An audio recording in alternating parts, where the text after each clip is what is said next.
Hello and welcome to social science simplified with me Priyanka. हम continue कर रहे हैं rise of nationalism in Europe and this is the next part in the same series. हमने पिछले part में देखा था कि Napoleon was defeated and he was ousted from the power. अब उसके पावर से बाहर जाने के बाद क्या हुआ, because France was a very important scene of activity in Europe. So what happened after Napoleon got defeated?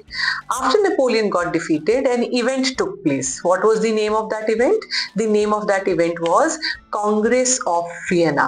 Now, please do not confuse it with Congress that we have in India. In India, Congress is a political party, but here in this reference, Congress means meeting. So you can say it as meeting of Vienna. So meeting of Vienna हुई Napoleon की defeat के बाद। अब कहाँ हुई? नाम में दिया हुआ है, वियना में हुई। Where is Vienna? Vienna is in Austria. So it happened at Vienna, Austria. कौन से साल में हुई? 1815 में हुई। अब ऑस्ट्रिया में हो रही थी तो इसको किसने होस्ट किया? ऑस्ट्रिया के उस समय जो चांसलर थे, ड्यूक मेटरनिक उनका नाम था। He was the host of this meeting. कौन कौन लोगों ने इसके अंदर पार्टिसिपेट किया? इसके अंदर पार्टिसिपेट किया Britain, Russia, Prussia, Austria. Britain, Russia, Prussia and Austria.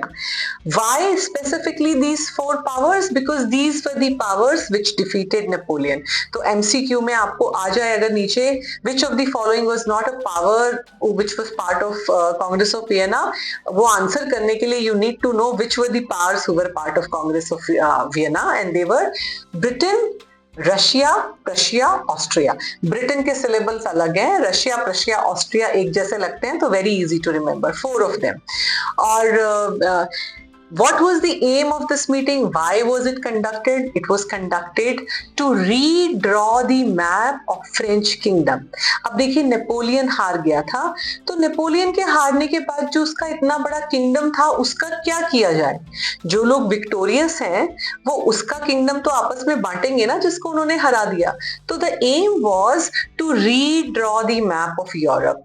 अब ये पर्टिकुलर स्टेटमेंट क्यों बोली जाती है, redraw the map of Europe? क्योंकि नेपोलियन ने यूरोप का इतना पार्ट कॉन्कर किया हुआ था कि जब नेपोलियन के हारने के बाद उसको रीडिवाइड किया जा रहा था, it was as if they are redrawing the map of Europe. That is why this particular statement is being said. So the aim was to redivide whatever the territories Napoleon had into these 4 powers. And what was the outcome of this Congress? The outcome was Treaty of Vienna 1815. तो फिर treaty of Vienna में क्या हुआ? इसे treaty of Vienna के भी कुछ provisions थे। What were those provisions? This is very important. Treaty of Vienna के ऊपर very often question comes, so please remember the provision so that you can answer MCQ as well as short long questions on it. तो जब 1789 की French revolution खत्म हुई थी, हमने देखा था कैसे लुई द 16th को पावर से हटा दिया गया था, एग्जीक्यूट कर दिया गया था। अब लुई 16th किस डायनेस्टी को बिलोंग करता था? बर्बन डायनेस्टी को बिलोंग करता था। तो सबसे पहला जो प्रोविजन था, the first provision of treaty of Vienna was to restore Bourbon dynasty on the throne of France. यानी कि फ्रांस के थ्रोन के ऊपर एक बार दोबारा बर्बन डायनेस्टी के किसी बंदे को मोनार्क बना के बिठा दिया जाएगा। ये फर्स्ट प्रोविजन था ट्रीटी ऑफ वियना का। Second provision was France had lost a lot of territories that were annexed by Napoleon, which is very natural. अगर नेपोलियन को इन लोगों ने हराया है तो ऑब्वियसली जो कंट्रीज उसने जीत के रखी थी वो कैसे रहने देंगे फ्रांस के पास। तो जो नेपोलियन की जीती हुई टेरिटरीज थी जो उसने अक्रॉस दी फ्रांस अनेक्स की थी, आपको याद है हमने एक वीडियो पार्ट में पढ़ा था how the French armies went into Europe in different directions to take the message of liberty and equality. So all those areas which were conquered by Napoleon, they were taken back. And how were they taken back? For example, present day Italy जो है उसका कुछ part Napoleon के kingdom का हिस्सा था, वो किसने ले लिया? वो ऑस्ट्रिया ने ले लिया। प्रेजेंट डे पोलैंड जो है उसका भी कुछ पार्ट फ्रेंच किंगडम का हिस्सा था, वो किसने ले लिया? वो रशिया ने ले लिया। अब प्रेजेंट डे जर्मनी जो है वो 39 स्टेट्स का एक ग्रुप था जिसको कहा जाता था जर्मन कन्फेडरेशन। वो भी नेपोलियन के किंगडम का पार्ट था। वो किसको मिल गया? वो प्रशिया को मिल गया। उसके अलावा इन पावर्स को ये बहुत टेंशन थी कि जैसे नेपोलियन ने पिछली बार अपनी आर्मी सारे डायरेक्शंस में भेज दी थी, कहीं दोबारा से किसी टाइम पे फ्रांस के किसी रूलर को वो नेपोलियन से इंस्पायर ना हो जाए। They should not do it again. So in order to prevent France from doing something like that again, what did they do? उन्होंने फ्रांस के बॉर्डर के ऊपर कुछ किंगडम सेट कर दिए ताकि जब भी अगर कभी फ्यूचर में कोई नेपोलियन जैसी हरकत दोबारा करने की कोशिश करे, यूरोप के अंदर घुस के दोबारा अनेक्सेशन करने की कोशिश करे, तो उसको बॉर्डर पे ही रोक लिया जाए। अब ये कौन सी स्टेट थी? ये था kingdom of Netherland was set up in the north of France and kingdom of Piedmont with Genoa was set up in the south of France. तो नॉर्थ में Netherland was bordering and south में kingdom of Piedmont. ये दोनों एक तरीके से France को guard करने के लिए कि अभी तुम निकलोगे बाहर अगली बार तो हम तुम्हें यहीं पे रोक लेंगे। You can not go around annexing Europe the way you did when Napoleon ruled. So these were the provision of Treaty of Vienna. तो अब नेपोलियन की डिफीट का और ट्रीटी ऑफ वियना का यूरोप के ऊपर क्या असर पड़ा? देखिए, नेपोलियन से पहले फ्रांस के अंदर डेमोक्रेसी जैसा सेटअप हो गया था। नेपोलियन आया तो वो मोनार्की लेकर आया। अब नेपोलियन जब हार गया तो एक बार दोबारा से फ्रांस के अंदर ट्रीटी ऑफ वियना के तहत ये ब्रिटेन, रशिया, ऑस्ट्रिया, प्रशिया ने मिलकर मोनार्की एस्टेब्लिश कर दी। इन्होंने क्यों मोनार्की स्पेसिफिकली एस्टेब्लिश की? क्योंकि ये कंट्रीज खुद भी मोनार्कीज थे। These territories themselves were kingdoms. They were not like the nations as you know them today. They were also kingdoms at that time. And that's why they did not want कि कोई country बीच में से democracy अपने आप को बना ले ताकि हमारे यहाँ रहने वाले लोगों का भी दिमाग खराब हो जाए और वो भी ये कहें कि भैया हमें भी डेमोक्रेसी चाहिए। तो that is the reason they restored Bourbon dynasty back into France. तो अब ये जब ट्रीटी ऑफ वियना साइन हुई तो यूरोप के अंदर वापस से क्या सीन आ गया था? थोड़ा सा वो जो लिबर्टी, इक्वालिटी वाले आइडियाज बीच में बहुत फैले थे फ्रेंच रेवोल्यूशन के बाद, उन आइडियाज में इन रूलर्स ने नेपोलियन को हराने के बाद थोड़ा रेस्ट्रिक्शन लगा दिया। So they were more absolutist rulers across the Europe who were curbing every activity that went against monarchy. मैंने आपको पहले जब हम नेशन के बारे में पढ़ रहे थे तो मैंने आपको ये बताया था कि बेटा नेशन एक टेरिटरी होती है जिसमें रहने वाले लोगों के बीच में कुछ चीजें कॉमन होना बहुत जरूरी है, लैंग्वेज, कल्चर, एथोस, हिस्ट्री। लेकिन ये तब होता है जब नेशंस उस यूनिफॉर्मिटी के साथ बनते हैं। ये रूलर्स जो यूरोप में थे, ये भी अपने किंगडम्स जब रूल करते थे तो इनके किंगडम्स में जरूरी नहीं कि जो सब लोग रहने वाले हैं वो एक जैसी आइडेंटिटी के हों। जैसे हैब्सबर्ग एम्पायर जो था, जो ऑस्ट्रिया और हंगरी का रूलर था, हैब्सबर्ग एम्पायर, वो ऐसे कुछ एरियाज को कंट्रोल करते थे जहां पे रहने वाले लोग इटालियन बोलते थे या जर्मन बोलते थे। अब उनका ऑस्ट्रिया हंगरी के कल्चर से कोई ताल्लुक नहीं था, yet the king of Austria and Hungary ruled those areas. So I hope you are able to understand how there was a disconnect between the ruler and the people they ruled, because the people they ruled did not share a common identity. So these were kingdoms but they were not nations. ये kingdoms जो थे geographical area थे, ये they were not cultural और nationalistic unit. Now, अभी आप पीछे screen पे देख रहे होंगे कि एक मैप आ रहा है। ये मैप है kingdoms का map. This is the map of kingdoms. How the kingdoms were there after Napoleon got defeated. Roughly the map shows the status after 1815. And then in the next image, you see how the nation states got created. There is a world of difference between how kingdoms were and how they later turned into countries. तो ये पहली image से दूसरी image तक जाने का जो सफर था यूरोप का, ये किस तरीके से हुआ, ये नेशन स्टेट्स कैसे राइज हुई और क्या चीजें इसके अंदर हुई, चलिए जल्दी से हम देखते हैं। तो ये पहले इमेज से दूसरे इमेज तक आने का, किंगडम से नेशन स्टेट्स तक बनने का जो birth of idea of nation था, नेशन के आइडिया का जन्म होना, वो एक बहुत इंपॉर्टेंट कॉन्सेप्ट से आया था जिसका नाम था liberal nationalism. Now there are two words in the term liberal nationalism. One is liberal and another is nationalism. Liberal का मतलब क्या हुआ? Liberal का मतलब हुआ freedom and equality, anyone who believes in freedom and equality. और nationalism का मतलब क्या हुआ? Obviously a sense of identity, a sense of national identity. तो मिला जुला के जो ये टर्म है लिबरल नेशनलिज्म, इसका टोटल मतलब क्या बना? एक ऐसी नेशनलिस्टिक आइडेंटिटी या एक ऐसी नेशनलिस्टिक पहचान जिसमें सभी लोग इक्वल हो और फ्री हो। In other words, the concept of nations as we know today, this emerged from the idea of liberal nationalism. Liberal nationalism एक ऐसा concept है जो देशभक्ति की भावना को जागृत करता है। कैसे जागृत करता है? अपने लोगों को इक्वालिटी, राइट्स, फ्रीडम आदि दे करके। ओके अब ये जो लिबरल नेशनलिज्म है, इसके दो कॉनोटेशंस हैं। There is political liberal nationalism and there is economic liberal nationalism. Political meaning क्या है लिबरल नेशनलिज्म का? सबसे पहला मीनिंग तो यही है, freedom to all individuals, equality before law, government elected by the people, or in other words a democratic government.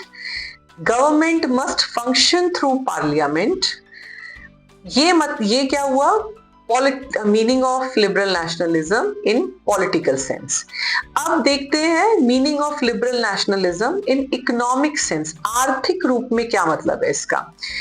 वही जो आपने नेपोलियन के केस में पढ़ा था, फालतू के जो ट्रेड के ऊपर रेस्ट्रिक्शंस है उनको हटाना, abolition of state imposed restrictions on trade, ताकि ट्रेड फ्रीली फेयरली हो सके। राइट टू प्रॉपर्टी, लोगों के पास प्रॉपर्टी ओन करने का राइट होना चाहिए, सिर्फ कुछ ही लोगों के पास ये राइट नहीं होना चाहिए, ये सभी के पास होना चाहिए। फ्री मार्केट, मार्केट फ्री होना चाहिए, स्टेट का कोई इंटरफेरेंस नहीं होना चाहिए, जो टैक्सेस वगैरह बनते हैं वो पे करे, और उसके अलावा मार्केट टोटली फ्री होना चाहिए। Common currency weights and measures, जो करेंसी और वेट्स हैं वो कॉमन होने चाहिए। उसके बारे में मैंने आपको पिछले पार्ट में बहुत डिटेल से एक्सप्लेन किया था कि ये क्यों कॉमन होने जरूरी है, जब मैं आपको नेपोलियन की इकोनॉमिक पॉलिसीज के बारे में बता रही थी। तो हमने देखा कैसे लिबरल नेशनलिज्म के दो मतलब है, पॉलिटिकल मतलब और इकोनॉमिक मतलब। इसके ऊपर क्वेश्चन आता है और ये बहुत सारे बच्चे इस पोर्शन को छोड़ के जाते हैं, क्योंकि जो ये बुक में पैराग्राफ लिखा है वो बहुत ही मिक्स करके लिखा हुआ है। Please understand it very clearly, understand the definition of liberal nationalism, then understand the political meaning of liberal nationalism and understand the economic meaning of liberal nationalism. Okay अब मैं आपको economic meaning of liberal nationalism बता रही हूँ, तो मैं आपको एक एग्जांपल बताऊंगी कि कैसे इकोनॉमिक एक्टिविटीज देखने में ऐसा लगता है कि एक नेशन स्टेट बनाने में क्या उनका रोल होता होगा, पर जब हम एक एग्जांपल के थ्रू इसको समझेंगे तो आपको समझ में आएगा what an important role they actually play. So we will study the case study of Zollverein. आपकी बुक के अंदर ये केस स्टडी दी हुई है। Will see how economic unification results. अब देखिए मैप पे आप देख पा रहे होंगे, ये जो मैप है ये उन 39 जर्मन स्टेट्स का मैप है जिनको जर्मन कन्फेडरेशन कहा जाता था। ये सारा एरिया एक टाइम पे नेपोलियन के किंगडम का हिस्सा था। these were areas which had German speaking people, German culture के लोग, ruled by a French ruler because it was part of French kingdom. So this was known as German Confederation. It was not Germany as we know it today. Please remember remember, it was not Germany at this time, it was German Confederation. यहाँ पे रहने वाले लोग German बोलते थे, पर तब तक ये जर्मनी बना नहीं। जब ट्रीटी ऑफ वियना हुई तो मैंने आपको अभी भी बताया कि ये जर्मन कन्फेडरेशन जो थी ये प्रशिया के हिस्से आ गई। ओके, अब यहाँ पर इस जर्मन कन्फेडरेशन में क्या इशू था? 39 स्टेट्स थी, हर एक स्टेट की अपनी करेंसी थी, हर एक स्टेट के अपने वेट्स एंड मेजर्स थे, हर एक स्टेट के अपने अलग अलग टैक्सेस थे। आप समझ रहे हैं? 39 states, 39 currencies, taxes, weights and measures. So the economic activity between these states was very, very difficult. Even though people living in these states were all German speaking people belonging to German ethnicity, लेकिन उनके बीच का जो economic activity थी वो बहुत बहुत poor। जैसे कि आप देखेंगे हैम्बर्ग और न्यूरमबर्ग मार्क किया हुआ है मैप के अंदर। अब हैम्बर्ग और न्यूरमबर्ग तक अगर कोई बिजनेसमैन हैम्बर्ग से चले न्यूरमबर्ग तक अपना सामान भेजे तो उसको देखिए रास्ते में 11 कस्टम बैरियर्स क्रॉस करने पड़ते थे। हर चुंगी नाके पे, इसका मतलब है उसको चुंगी देनी पड़ती होगी। 5% कस्टम ड्यूटी हर एक बैरियर पे देता था। तो आप इमेजिन करिए 11 कस्टम बैरियर क्रॉस करते करते उसको कितना कस्टम देना पड़ता होगा। This is just an example that how difficult economic activity was between these 39 states, even though people living there were common. Why? Because there were no common currency, there was no common weights and measure, there were no common taxes. तो जब प्रशिया के पास इस German confederation का control आया treaty of Vienna के बाद, प्रशिया ने क्या किया? उन्होंने ज़ोल्वरिन सेट की। अब ज़ोल्वरिन क्या है? ज़ोल्वरिन एक तरीके की ट्रेड यूनियन जैसा आप मान सकते हैं, उसका नाम था ज़ोल्वरिन। Okay, must be a Prussian term. तो ये एक कस्टम यूनियन उन्होंने सेटअप की। In which year? In 1834. So the Zollverein was set up by Prussia in 1834, where in the 39 German confederations, okay, जो जर्मन कन्फेडरेशन का ग्रुप था उसमें। और इसका एम क्या था? The aim was to reduce the tariff barriers. ये जो चुंगी नाके थे इनको कम किया जाए। जो करेंसीज है 30 स्टेट्स की अपनी 39 स्टेट्स की ऑलमोस्ट 30 करेंसीज थी, उनको रिड्यूस करके 2 पर लेकर आए। So from 30 different currencies they brought it down to 2 currencies. These measures, what did they result into? They helped in the unification of Germany. क्योंकि जब इकोनॉमिकली एक रीजन यूनाइट होगा तो उसके अंदर पॉलिटिकल यूनिफिकेशन के अंदर भी उसको हेल्प मिलेगी। तो बाद में जब जर्मनी का यूनिफिकेशन हुआ, जब ये 39 स्टेट्स यूनिफाइड होकर जर्मन कंट्री इन्होंने बनाया, तो इस इकोनॉमिक इनिशिएटिव ने, जो कि ज़ोल्वरिन का इनिशिएटिव था, जहां पर the aim was to reduce custom barriers, to reduce the currency, it really helped in the political unification too. Now related to Zollverein, your textbook has a source B written there. यहाँ पर Frederick list का, जो कि एक professor थे Germany के economics के in Germany, उन्होंने ज़ोल्वरिन के बारे में कहीं पर कुछ लिखा था। You can read it from the book. The aim of Zollverein is to bind Germans economically into a nation. The aim of Zollverein is to bind Germans economically into a nation. अब कई बार क्या होता है, आपको ये source आ जाता है, मैंने आपको पहले ही बताया है कि सोर्स आपको एक नज होता है, एक पॉइंट ऑफ रेफरेंस होता है, फिर उसके ऊपर आपसे क्वेश्चन पूछ ले जाते हैं। तो अब ये सोर्स अगर आ जाएगा तो हो सकता है आपको इसके ऊपर कोई liberal nationalism in economic sense का क्वेश्चन पूछ लिया जाए, हो सकता है आपसे पूछा जाए कि ज़ोल्वरिन क्या थी, हो सकता है आपसे पूछा जाए ज़ोल्वरिन ने जर्मनी के इकोनॉमिक यूनिफिकेशन में कैसे हेल्प की। Explain the concept of Zollverein. Why was the Zollverein needed? What was the condition of economic activity in Germany before Zollverein? Or there may be in which year Zollverein was set up? Who took the initiative of setting up the Zollverein? All these questions based out of the single source on Zollverein can come in exam. तो इसके अंदर एक आपके source के नीचे question दिया हुआ है, what political ends List hopes to achieve through economic measure. Friedrich List जिन्होंने ये पैराग्राफ लिखा है ज़ोल्वरिन के ऊपर, वो क्या उम्मीद कर रहे हैं कि हम कौन से पॉलिटिकल एम को अचीव कर सकते हैं by achieving the economic aim. तो ऑब्वियसली मैं आपको अभी तक बहुत बार ये बात बता चुकी हूँ कि अगर एक देश इकोनॉमिकली यूनाइट होगा तो वो पॉलिटिकली भी यूनाइट होगा, क्योंकि लोगों के बीच में बेटर ट्रेड एक्सचेंज होगा, लोगों के बीच में better person to person exchange होगा, इकोनॉमिक प्रोग्रेस होगी तो प्रॉस्पेरिटी आएगी, पैसा आएगा, which will eventually strengthen the identity of that place. And this is exactly what happened in the case of Germany too. So this is how Zollverein contributed to the unification of Germany. Congress of Vienna के बाद का जो stage था that was also a stage जब Germany के अंदर conservatism बहुत rise हो गया। There was a rise of conservatism in Europe. आपने क्लास 9th में कंजर्वेटिज्म के बारे में पढ़ा है। कंजर्वेटिज्म मतलब वो सेट ऑफ पॉलिटिकल बिलीफ जो कि पुरानी चीजों में विश्वास रखते हैं। So they believe in the authority of king, they believe in the authority of church, they believe कि सोसाइटी के अंदर सोशल हायरार्की होनी चाहिए। So in a way it is everything opposite to what liberals say. The liberals believe that liberty, equality, democracy honi chahiye. Conservatives believe that there should be king, church, social hierarchy and all those things. और Napoleon की death के बाद और Congress of Vienna के बाद Europe के अंदर conservatism जो था, एब्सोल्यूटिस्ट रूलर्स का जो कंट्रोल था, वो राइज होता जा रहा था। आप ये कार्टून देखिए जो पीछे क्लब ऑफ थिंकर्स करके कार्टून है। नाउ इस क्लब ऑफ थिंकर्स के अंदर it is a caricature, it was published in 1820। So everybody who sitting there has a पट्टी ऑन देयर फेस, सबके मुंह के ऊपर पट्टियां लगी हुई हैं और ये कार्टून किसी चीज की तरफ इंडिकेशन कर रहा है। क्या इंडिकेट कर रहा है? कह रहा है कि किसी को कुछ बोलने की अनुमति नहीं है। Nobody is permitted to speak anything, say anything, which means what?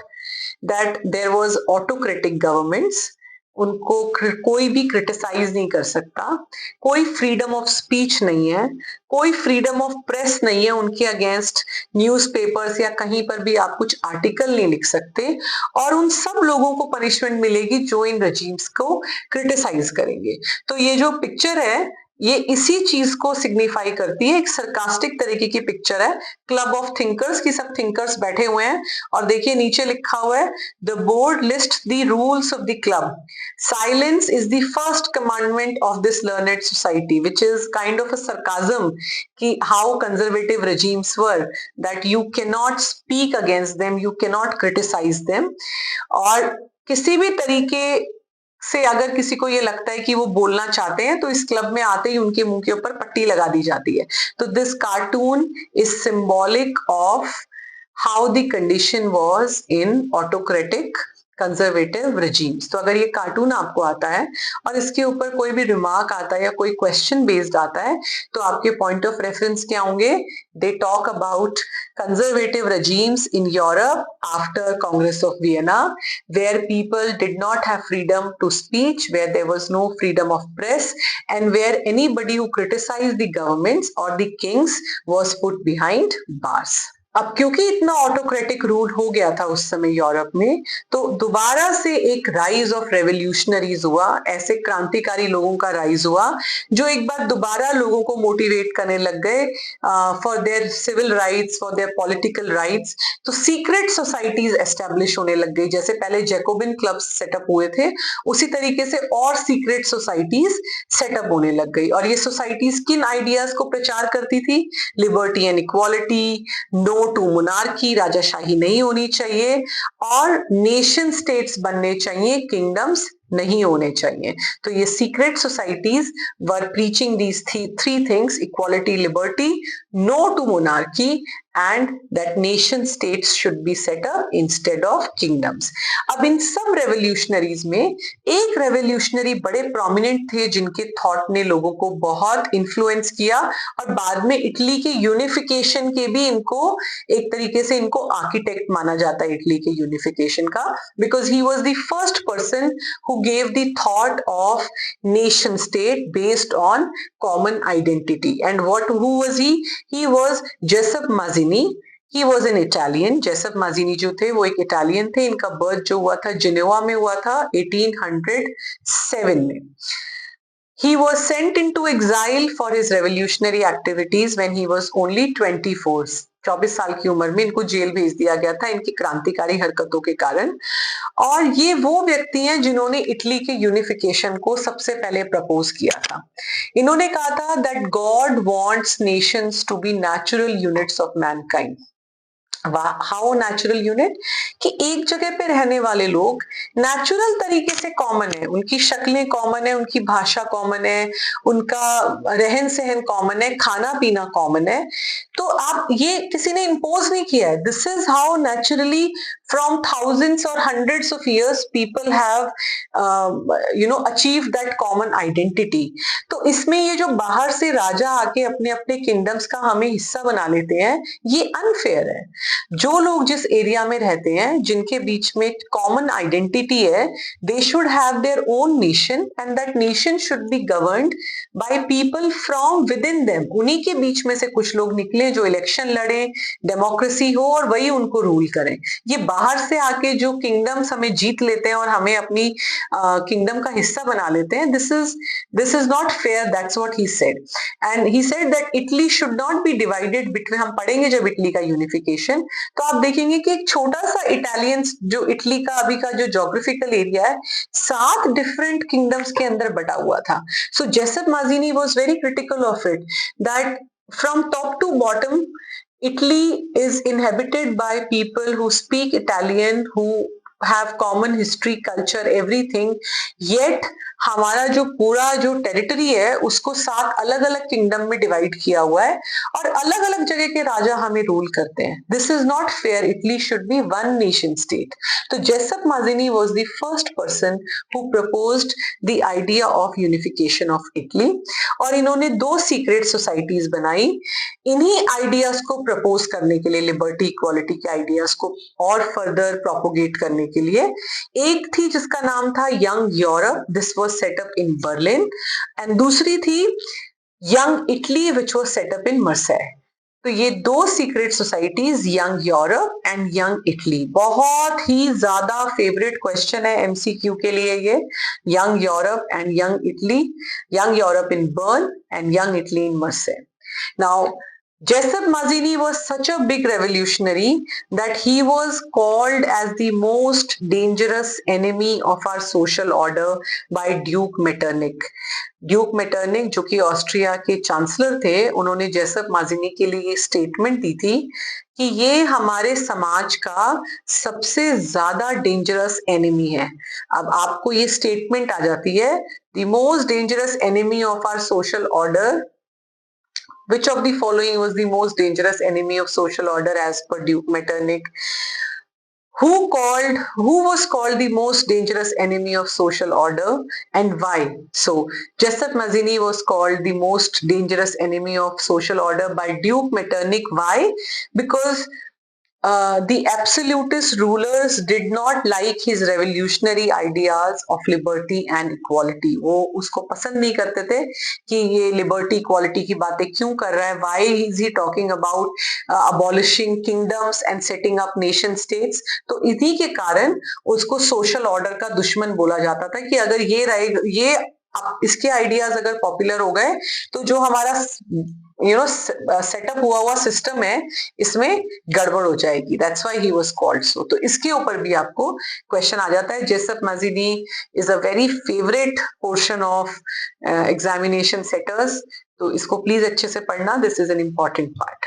So now in our next lecture we will start with age of revolutions of 1830 to 1848। 18 साल तक यूरोप में बहुत अलग अलग रेवोल्यूशंस हुई। हम अगली बार वहां से पढ़ना स्टार्ट करेंगे। In the meantime you can go through the previous parts. The links are in the given in the description below. If you like this video, if you are able to understand anything from this video, please give me a like and share it with your friends. If you have any genuine feedback that you want to share with me, please do write in the comments below, and I'll see you again in my next lesson. Till then, bye bye, take care.